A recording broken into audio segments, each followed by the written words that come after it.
ततश्च द्वादशे मासे चैत्रे नवमिके तिथौ नक्षत्रे अदितिदैवत्य स्वोच्च संस्थेषु पंचसु ग्रहेषु कर्कटे लग्ने वाक्पताविन्दुना सह प्रोद्यमाने जगन्नाथं सर्वलोकनमस्कृतं कौसल्या अजनयद्रामं सर्वलक्षणसंयुतं विष्णोरर्धं महाभागं पुत्रमैक्ष्वाकवर्धनं कौसल्या शुशुभे तेन पुत्रेणामित तेजसा यथा वरेण देवानाम् अदितिर्वज्रपाणिना भरतो नाम कैकेय्यां जज्ञे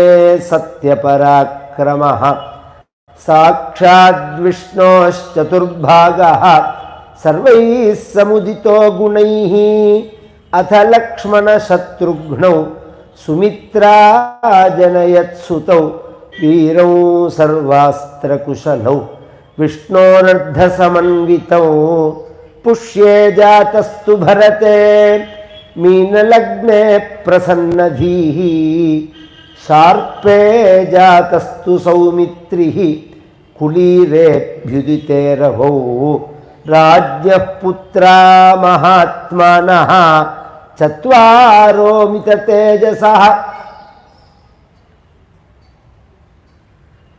कुंगुमलि करुंगुழலால் கோசலைத்தன் குலமதலால் பங்கு பெரும் புகழ் ஜனகன் திருமருகாதாசரதி கங்கையிலும் தீர்த்தமலி கணபுரத்தன் கருமணியே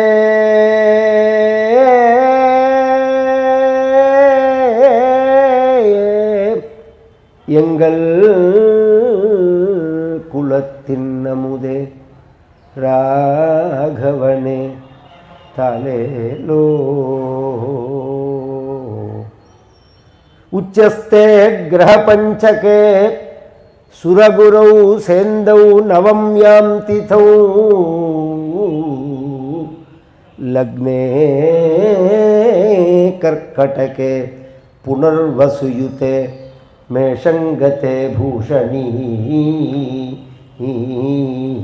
நிர்தக்தம் நிகிலாः பலாச சமிதாத் மேத்யாதயோத்யாரணே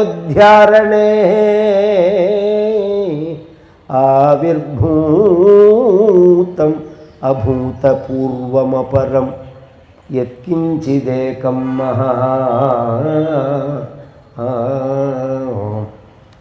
பரம கருணாமூர்த்தியான ஸ்ரீயப்பதியான ஸ்ரீனிவாசனான ராஜாராமனான சக்கரவர்த்தி திருமகனான பகவான் திரேதாயுகத்தில் பதிதபாவனாக ஸ்ரீ ராமாவதாரம் பண்ணின ஒரு திவ்ய சரித்திரத்தை மகரிஷி வால்மீகி நாரதருடைய உபதேசத்தினால வேதத்தையே மறு உருவாக ராமாயணமாக செய்து ராமனுடைய குழந்தைகளான குசலவர்களுக்கு அதை சொல்லி கொடுக்க குசலவர்கள் நைமிசாரண்யத்தில் ராமபிரான் அஸ்வமேதம் அப்படின்னு ஒரு யாகம் பண்ணும்போது அந்த ராமாயணத்தை சொல்ல ராமாயணத்துக்கு கதாநாயகனான ராமனே கேட்டு மகிழ்ந்தான் அப்படிங்கிறது இந்த சரித்திரத்தினுடைய விசேஷம். தேவரும் பருகச் செய்தான் அப்படிங்கிறார் கம்பர். பெரும்பாலாக கதைகள்லாம் கவனித்தோம்னா வரலாறு எல்லாமே புனையப்பட்டது தான். எத்தனையோ வரலாறுகள் இருக்கு, யாருமே அதை நேர பார்த்தது கிடையாது. இப்போ நாம் அதை பற்றி பேசுகிறோன்னா நாம் அதை பார்க்கல. பார்த்த காலத்தில் உள்ளவர்கள் பார்த்ததை முழுதும் எழுதல்ல, ஒரு 2 வரி 4 வரி தான் எழுதியிருக்கார்கள். எனக்கு தெரிஞ்சு பார்த்ததை முழுக்க இந்த பிரச்சனை மாலிக் கபூர் படையெடுப்பும் போது நடந்த பிரச்சனையின் போது இருந்தவர் தேசிகர், நிகமாந்த மகாதேசிகர். அவரே முழுக்க விஷயத்தை எழுதல்ல, இந்த கதைகள் எல்லாம் எழுதவே இல்லை. அவர் அபயஸ்தவம் மாதிரி சில ஸ்தோத்திரங்களை பண்ணிட்டு விட்டுட்டார். அவரும் ஸ்ரீரங்கத்தை விட்டு நகர்ந்து போயிட்டார். ஆனால் கம்பண்ணன்னு ஒரு ராஜாவோட மனைவி கங்கான்னு பேர். அவள் திரும்ப இந்த கோவில்களெல்லாம் புனருத்தாரணம் பண்ண வரத்து ஸ்ரீரங்கம் மதுரை இதெல்லாம் அவன் தான் சரி பண்ணுறான். அவள் ஒரு புஸ்தகம் எழுதியிருக்கா, மதுரா விஜயம்னு. 400 ஸ்லோகம்.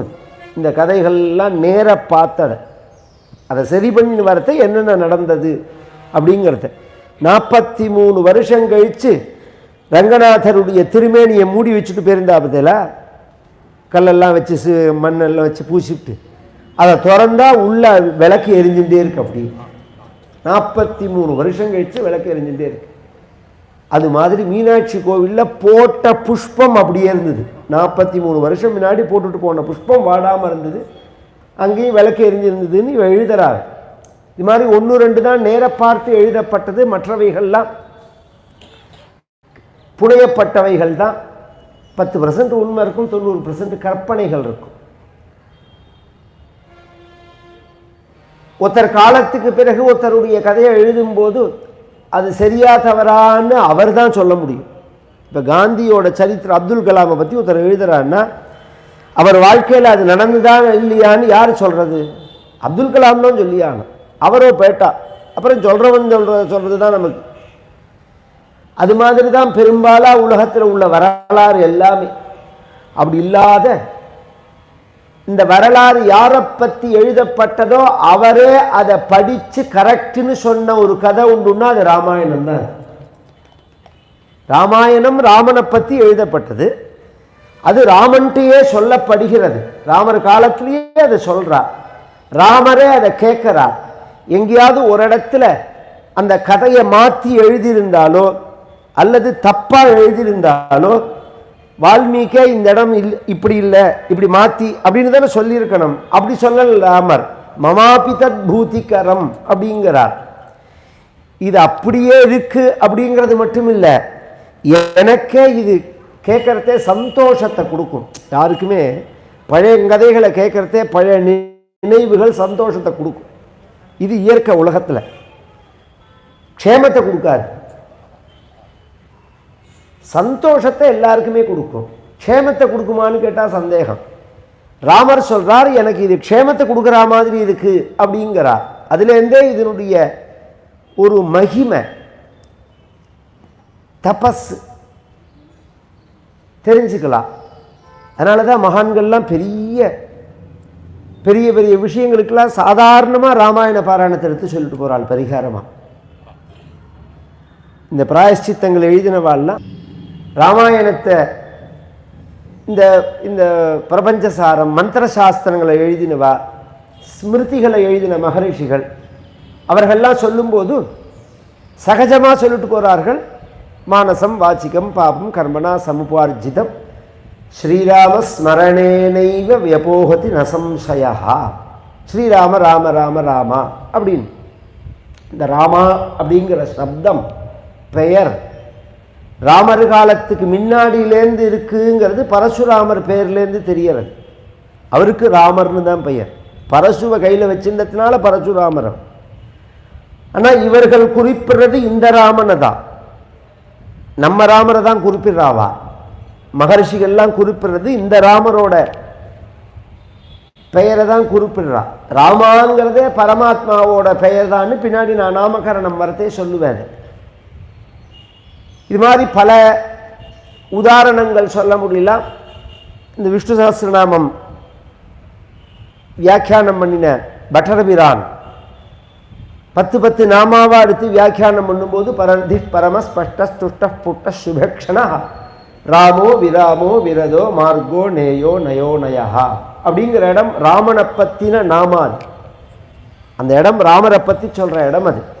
அதுக்கு இன்ட்ரடக்ஷன் அவதாரிக்கைன்னு சொல்லுவார்கள். முன்னாடி ஒரு வரி அதை பற்றி சொல்லணும்.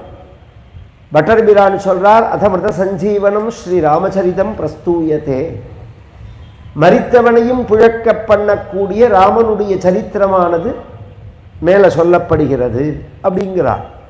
இப்படி மகான்கள்லாம் கொண்டாடினதான ஒரு சரித்திரம் ராமாயணம்ங்கிறது. வெறும் பொழுதுபோக்குக்காக உள்ள கதை இல்லை. அது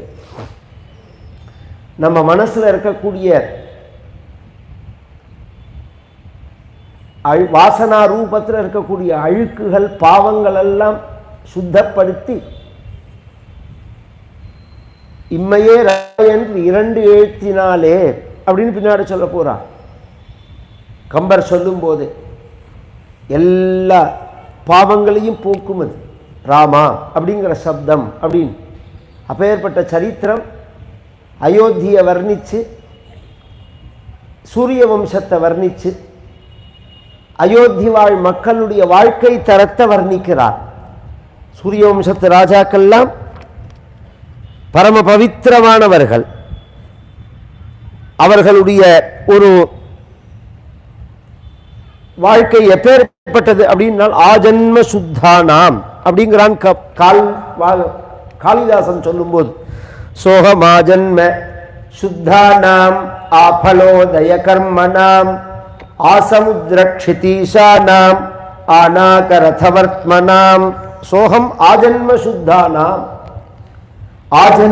ஆஜன்மான்னா அம்மாவனுடைய வழத்துல கருதரித்தத்திலேருந்து சுத்தமா உள்ளவர்கள் அப்படின்னு அர்த்தம்.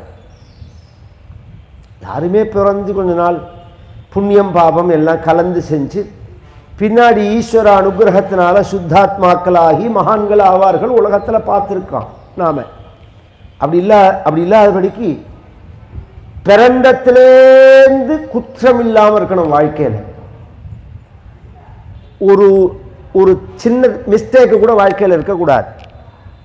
அது மாதிரி ஒரு அவதாரம் அப்படின்னா ராமாவதாரம் தான். ஒரு அப்பழுக்கற்றதான அவதாரம். அதனால தான் எஸ்யாமலம் பாகவதன் சொல்றது அமலம்னு. மலம்னா அசுத்தம்னு அர்த்தம். அமலம் அப்படின்னா அசுத்தமற்றது. நிருபசதஸ்ஸு யசோதுனாபி காயந்தி அதுனாபி காயந்தி. இன்றளவும் மக்களால் சொல்லப்படுகின்றதான சரித்திரமா இது அமையிறது அப்படின்னு. அங்க இருக்கக்கூடியதான சூரிய வம்சத்துக்காரர்கள் ஆபலோதய கர்மனாம், இந்த பலனை அடையிற பரியந்தம் உழைப்ப விட மாட்டார்கள். இதெல்லாம் நம்ம வாழ்க்கையில் தெரிஞ்சுக்கணும். ஒன்றுக்கு முயற்சி பண்றதுக்கு முன்னாடி இது நமக்கு தேவையா தேவையில்லையா, இது சரியாகுமா ஆகாதா, இதில் இறங்கலாமா கூடாதா அப்படிங்கிற கன்ஃபியூஷன்லாம் இருக்கலாம். இறங்கினப்புறம் இருக்கக்கூடாது. இறங்கிவிட்டா அதை அடையிற பரியந்தம் விடக்கூடாது.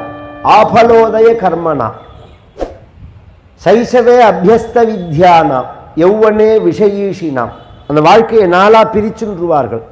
சின்ன வயசுல படிக்கிறது, கல்யாணம் ஆச்சுன்னா சௌக்கியமா வாழ்க்கையை இருக்கிறது, குழந்தைகள் பிறந்து பெரியவராகிட்டான்னா அவர்கள் கையில் வாழ்க்கையை ஒப்படைச்சிட்டு வார்த்தகே முனிவிருத்தி நாம் வயசானோடனே காட்டுக்கு போயிடுவார்கள். அப்புறம் குடும்பத்தில் இருக்க மாட்டார். இப்போ பெரிய ப்ராப்ளமே என்னன்னா சுற்றி கழவாதான் சுற்றி வர விட மாட்டேங்கிறான். ஒரு தம்பதிகளுக்குள்ள ஒரு சின்ன தகராறு. அந்த பையனோட அப்பா அம்மா வந்து எங்கிட்ட ஜாதகம் பார்த்து நீங்கள் பரிகாரங்கள்லாம் சொல்லணும்னா, நான் ஜாதகம்லாம் பார்க்குறேன், அதெல்லாம் அப்புறம் வச்சுப்போம். பையன் என்ன பண்ணுறான்னா உத்தியோகத்துக்கு போகிறான்னா, என்ன உத்தியோகம்னா பேங்க் உத்தியோகம்னா, அப்போ அவன் டிரான்ஸ்ஃபரில் தானே இருப்பான். சண்டை வந்து நீங்கள் சொல்கிற கணக்கு பார்த்தா அவளுக்குள்ள சண்டை மாதிரி தெரியலையே அப்படின்னா, ஆமாம் அவளுக்குள்ள சண்டை கிடையாது, எங்களை தான் வேண்டாம்னு சொல்கிறா மாட்டு கொண்டுன்னா. நீங்கள் ஏன் அவளை டிஸ்டர்ப் பண்ணுறீங்க, நீங்கள் பாட்டுக்கு தனியாக இருக்க வேண்டியதானே. அவன் தான் ஊராக சுற்றுறவன்னா சுற்றிட்டு போகிறானே. இவாளுக்கு 55-60 வயசு தான் அது இருக்கலாமேன்னா. 3 வருஷத்துக்கு ஒரு தடவை எந்த ஒரு டிரான்ஸ்ஃபர் ஆனாலும் அவன் பின்னாடியே அந்த அப்பா அம்மா போயிடுவா. அந்த அவளை வாழவே விடலை. ஒரு அதான் அன்னிலேருந்து சொல்றேன், ஒரு காலத்துல வருமானம் ஒரு இடத்துலேருந்து, நமக்கு இன்கம் ஒரு இடத்துலேருந்து. அதனால ஈகோ கிடையாது, ஒருத்தர் மேல ஒருத்தருக்கு ஈகோ கிடையாது, எல்லா நிலத்திலேருந்து தான் வருமானம். இப்ப அவரவர்கள் தனியா இன்கம் இருக்கிறதுனால ஈகோ இருக்கு அப்படிங்கிறத அதை டிஸ்டர்ப் பண்ணாதான் நம்ம வாழணும். நாம இது மாதிரி தான் அவள் கருத்தை அவள் பார்த்துக்கிறா. நம்ம பாட்டுக்கு நம்ம காரியத்தை பார்க்கறது, நம்ம பாராயணம் பண்ணுறோம், ஜெபம் பண்ணுறோம், பூஜை பண்ணுறோம், வந்தால் சந்தோஷப்பட்டு ஆசீர்வாதம் பண்ணுறது, குழந்தைகளோட கொஞ்சிட்டு பேசாமல் இருக்கிறது, அதோடு இருந்துட்டு நம்ம காரியத்தை பார்ப்பாளா? அவள் கவலை எல்லாம் நம்ம பட முடியுமா? சரியா வருமா? அது ஒரு பொறுப்பு பரியந்தம் நாம் பொறுப்பு ஏற்றுக்கணுங்கிறது தானே உண்மை. அப்படி பொறுப்பை முடித்த உடனே கிளம்பி காட்டுக்கு போயிடுவார்கள். வார்த்தகே முனிவர்த்தி நாம் காட்டில் போய் என்ன பண்ணுவார்கள்? விலைக்கு நம்ம கேட்ரிங் மாமா யாராவது இருந்தால் அவள்கிட்ட ஆர்டரை கொடுத்துட்டு டிவியை பார்த்துட்டு வம்படிச்சுட்டு காலத்தால் 10 மணி பேர் குளிக்காமல், பூஜை பண்ணாமல், ஜெபம் பண்ணாமல், பாராயணம் பண்ணாமல் சொச்ச காலத்தை பாஷண்டியாக கழிப்பார்களா அப்படின்னால் யோகேனாம் தே தனுத்யஜாம். இந்த வயசானதுக்கு அப்புறம் தான் சிஸ்டமாக வச்சுக்கணும் வாழ்க்கையை. ரொம்ப ஸ்ட்ரெயின் பண்ணிக்கக்கூடாது. அதே சமயம் 5 மணிக்குன்னா 5 மணிக்கு எழுந்துக்கணும், குளிக்கணும், காஃபி சாப்பிட்றதுனா காஃபி சாப்பிடணும், குளிக்கணும், அரை பண்ணணும், ஜெபம் பண்ணணும், பாராயணம் பண்ணணும். 10 மணிக்கு சாப்பிட்டோமா படுத்துக்கலாம், படுத்துன்னு 3 மணி நேரம் ரெஸ்ட் எடுத்துக்கலாம், திருப்பி அடுத்த காரியத்தை பார்க்கணும், ஏதாவது ஒரு ஸ்தோத்திரங்களை அபியாசம் பண்ணணும், பாராயணம் பண்ணணும், சரித்திரங்களை கேட்கணும், ஏதாவது ஒரு சந்நிதியில் போய் நித்தியப்படி. கும்பகோணத்தில் எத்தனை கோவில் இருக்கு, எத்தனை கோவில் இருக்கு. நித்தியப்படி ஒரு சுவாமியை தரிசனம் பண்ணுறதுன்னு ஒரு ரவுண்டு வச்சிருந்தாலே 1 மாதம் ஆயிடுமே, 1 மாதம் ஆயிடுமே. நித்தியம் ஒரு சுவாமியை தரிசனம் பண்ணுறது அப்படின்னு வச்சுக்கிறது. வாக்கிங்கும் ஆச்சு, சுவாமி தரிசனத்துக்கு சுவாமி தரிசனமும் ஆச்சு. இது மாதிரிலாம் இல்லாமல் குடும்பத்திலேயே உட்காந்து இந்தியா அங்கே போனால் எங்கடா போனேன், என்ன வாங்கிட்டு வந்தேன், என்ன விலை, கத்திரிக்காய் என்ன விலை, கொத்தரங்காய் என்ன விலை, ஏண்டா விலை கொடுத்து வாங்கினேன், அங்கே சும்மா என் பிராணனை வாங்குறேன், நான் எத்தையோ பண்ணிட்டு போகிறேன், திண்ணத்தை போட்டுட்டு சும்மா இருக்க மாட்டேயான்னு கேட்குற லெவலில் இருக்குது. இது மாதிரி உள்ளதை நாமே பண்ணிக்கிறோம். இது டிட்டாச்சாக இருக்கணும் அப்படிங்கிற விஷயத்தை மட்டும் சொல்லலை. யோகேனாந்தே தனுத்யஜாம்னா இந்த உடம்பை ரோகத்தினால் அவர்கள் விடமாட்டார்கள், யோகத்தினால விடுவார்கள்னா. வியாதியில படுத்துன்னு உடம்பை விடமாட்டார்கள் அவர்கள், யோகத்தை அபியாசம் பண்ணி சகசிராரத்தில் கொண்டு சேர்த்து மூர்தா வெடிச்சு அதன் மூலமாக சரீரத்தை தியாகம் பண்ணுவார்கள்னா அந்த மாதிரி உடம்பை வச்சுப்பார்கள்னு அர்த்தம். அது மாதிரி வாழ்க்கை வாழக்கூடிய சூரிய வம்சத்துக்காரர்கள், அந்த சூரிய வம்சத்தில் இருக்க அந்த அவர்களால் ஆளப்பட்ட அந்த அயோத்தி இருக்கு பாருங்க, அந்த ஊர் எப்படின்னா தஸ்மின் புரவரே ஹ்ருஷ்டா தர்மாத்மானோ பகுஸ்ருதாக நராஸ்துஷ்டா கணைஸ்வைஸ்வைஹி அலுப்தாக சத்யவாதினஹ காபி வா ந கதர்யா வா நிர்சம்சா புருஷः கவித் द्रष्टुं शक्यमयोध्यायां ना विद्वान् न च नास्तिकः ना कुण्डिली ना मकुटी नास्रग्वी नात्यभोगवानि ना मृष्टौ नानुलिप्ताङ्गः ना सुगन्धश्च विद्यते. அந்த அயோத்தியில காமிங்கிறவன் கிடையாது, கதரியன்னு கஞ்சப்பையன்னு சொல்லுவோமோன்னு நம்ம, சரியான கஞ்சப்பைய சாவர் அப்படின்னு பண்ணணும். அது மாதிரிலாம் இருக்கவே மாட்டார்கள் ஜனங்கள். ஒருத்தர் கஷ்டப்படுறார்கள் அப்படின்னு சொன்னா உதவி பண்ற மாதிரி தான் அவர்களுடைய மனோபாவியம் இருக்கணும்.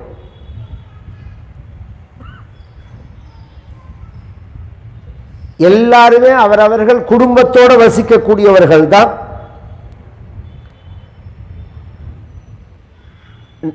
எல்லாத்துக்கும் மேல அயோத்தியில படிக்காதவனை பார்க்க முடியாது, கடவுள் மறுப்பாளனை பார்க்க முடியாதுன்னா திரஷ்டும் சக்கியம் அயோத்தியாயாம் நா வித்வான் நச்ச நாஸ்திகா. தெய்வம் இல்லை அப்படின்னு சொல்றவனும் கிடையாது, படிக்காதவனும் கிடையாது. இந்த படிப்புனாலதான் தெய்வ மறுப்பே இப்ப இருக்கு. இப்ப நாம படிக்கிற படிப்பு தான் தெய்வ மறுப்புக்கு காரணம்.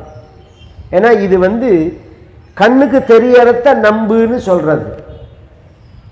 நம்ம சாஸ்திரம் என்ன சொல்றது? கண்ணுக்கு தெரியறத நம்பாதேங்கிறது. அடிப்படையிலேயே பிரச்சனை. கண்ணுக்கு தெரியறது தோற்றம், மாய அப்படிங்கிறது. எது உண்மைன்னா நான் சொல்றது தான் உண்மை. இப்ப கண்ணுக்கு நான் தான் நான் அப்படின்னு சொல்றேன், நீங்க யாருன்னா இதோர்க்கனே நான் தான் அப்படின்னு சொல்றேன். இது நான் தான், இந்த உடம்பு தான் நான் அப்படின்னு தான் நான் நினைச்சுட்டு இருக்கேன், அப்படிதான் நான் சொல்லிட்டு இருக்கேன். உலகத்துல எது உண்மையாக போறதுன்னா உயிரை விட்டுட்டு ஒரு காலத்துல இந்த உடம்பை விட்டுட்டு நான் போயிட போறேன். உயிர் போறத இந்த உடம்பை விட்டுட்டு போயிட போறேன். இத்தனை நாளா எந்த உடம்பு நான் நான் நான் அதுக்கு சங்கிலியை போட்டு மோதிரத்தை போட்டு பிரேஸ்லெட்டை போட்டு கடிகாரத்தை கட்டி வாசனைகள்லாம் பூசி அலங்காரம் பண்ணி வச்சிருந்தோமோ அது நான் இல்லைங்கிறது நிரூபணம் ஆகிறது மரணத்துல. அப்ப சாஸ்திரம் சொல்றது உண்மையா, நாம நினைக்கிறது உண்மையா? சாஸ்திரம் சொல்றது தானே உண்மைன்னு ஆறது. அப்ப சாஸ்திரத்தை படிச்சாதான் உண்மை எதுன்னு தெரிஞ்சுக்க முடியும். அதனால நாஸ்திகத்தனம்ங்கிறது கிடையாது, நாஸ்திகவாதிகள் கிடையாது. நான் குண்டலி காதல இது போட்டுக்காதவர்களே கிடையாது. ஹிந்து தர்மம் அது. இன்னைக்கும் புரியுற மாதிரி சொல்றேன். இப்ப வரத்தே அன்னைக்கு கதைக்கு வரத்தே தான் பாபநாசங்கிட்ட ஒரு போஸ்டர் பாடுறேன். நண்பனுக்கு கிடா வெட்டி காது குத்தல் திருவிழான்னு போட்டிருந்தான். ஏதாவது ஒன்றை போட்டிருக்கலாம். அவன் போஸ்டரில் பெருசாக இருக்குது. பஸ் ஸ்டாண்டுக்கிட்ட எங்கேயோ கார் ஓட்டுன்னு வரத்தே பார்த்தேன். நண்பனுக்கு ஜனங்கள் அந்த ஃப்ரெண்டெல்லாம் சேர்ந்து ஃப்ளக்ஸ் வச்சுருக்கா, கிடா வெட்டி காது குத்தல் திருவிழான்னு. அப்போ அவனுக்கு 20-22 வயசு இருக்கும். 20-22 வயசில் அந்த குழந்தைக்கு காது குத்துறதுன்னா நிஜமாவே குத்துறாளா குத்தலையா அது விஷயம் இல்லை. ஆனால் காது குத்தல்ங்கிற ஒரு பழக்கம் நம்மக்கிட்ட இருக்குங்கிறது தெரியறது.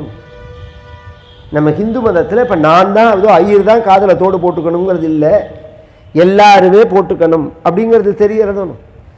நீங்கள் குத்திட்டு அவுத்து வச்சிருக்கேன், இப்போ பழையபடி எல்லாரும் போட்டுக்க ஆரம்பிச்சுட்டா. அதை இப்போ எல்லாருமே அதை போட்டுக்க ஆரம்பிச்சுட்டா. அதையும் மட்டும் இல்லை, எங்கள் சம்பிரதாயத்தில் எப்படின்னா இப்படி தான் வெட்டிக்கணும், குடிமையே இப்படி தான் வெட்டிக்கணும். நாங்கள் நீங்கள் இதெல்லாம் பார்த்தீங்கன்னா எங்களுக்கு ஷவரம் பண்ண மாதிரி இருக்கும். இந்த காதுகிட்டெல்லாம் இருக்கக்கூடாது, இப்படி தான் வெட்டிக்கணும். இப்போ எல்லாரும் இப்படி தான் வெட்டிக்கலாம். இன்னும் கொஞ்சம் வளர்த்து பின்னாடி தொங்க விட்டுட்டா சீக்கிரதா குடிமையாச்சு, காது குத்தலாச்சு, பூனல் தான் இன்னும் போட்டுக்க வேண்டியது பாக்கி. எல்லாமே இந்து தர்மம் தானே. பூனல் போட்டுக்கிறதோ காது குத்துறதோ எல்லாம் ஹிந்து தர்மந்தான். சிக்க வச்சுக்கிறதோ தலையில், நான் ஏற்கனவே சொல்லியிருக்கேன். நான் 97 பத்ரி போயிட்டு வரத்தே, கேதார் முடிச்சு பத்ரி போயிட்டு நானும் எங்கள் அப்பா எல்லாரும் வரோம். ருத்ரப்பிரயாக்கு மேலே ஒரு இடத்துல ஜோஷிமட்டுக்கு தாண்டி ஒரு இடத்துல வண்டி பஞ்சர் ஆகிடுது. ஒரு ஓரத்தில் பஞ்சர் ஓட்டுறது ஒரு 16-17 வயசு பையன் அந்த இதை டயரை கழட்டுறான். அவனோட நான் உட்காண்டிருக்கேன். சிக வச்சுருந்தான். எனக்கு அப்போ உள்ள வயசுக்கு சிக வச்சுருந்தா பிராமணா தானே வச்சுப்பா அப்படின்னு ஒன்று. நீ என்ன கோத்திரம்பா அப்படின்னு கேட்டேன். நான் பிராமணன் இல்லைன்னா. சிக வச்சுருக்கேன்னா நான் ஹிந்துன்னா. சிக வச்சுருக்கியே அப்படின்னு கேட்டேன். நான் ஹிந்துன்னா. ஹிந்துக்களோட அடையாளம் அது. இன்றைக்கும் கல்யாணம் காலத்தில் பூனல் போடுறது இல்லையா? நம்ம வீட்டில எல்லாம் கல்யாணம் பண்ணுறதையோ அல்லது கருமாதி மாதிரி உள்ள காலங்கள்லையோ பூனல் போடுறது இல்லையா? எல்லாருக்குமே உண்டு பூனல். இப்போ நாங்கள் போட்டுருக்கோம், நீங்கள்லாம் போட்டுக்கல, அதான் வித்தியாசம். எல்லாருக்குமே காது தோடு உண்டு, எல்லாருக்குமே தலையில் குடுமி உண்டு. இந்த இங்கிலீஷ்காரன் வந்ததுக்கு அப்புறம் தான் அதெல்லாம் மாற்றினது. இதுக்கெல்லாம் ஆயுர்வேதப்படி சயின்ஸு படி இதுக்கெல்லாம் காரணம் சொல்கிறாள். இந்த இடம் இருக்குது பாருங்க, இந்த இடம் உச்சமெண்டை.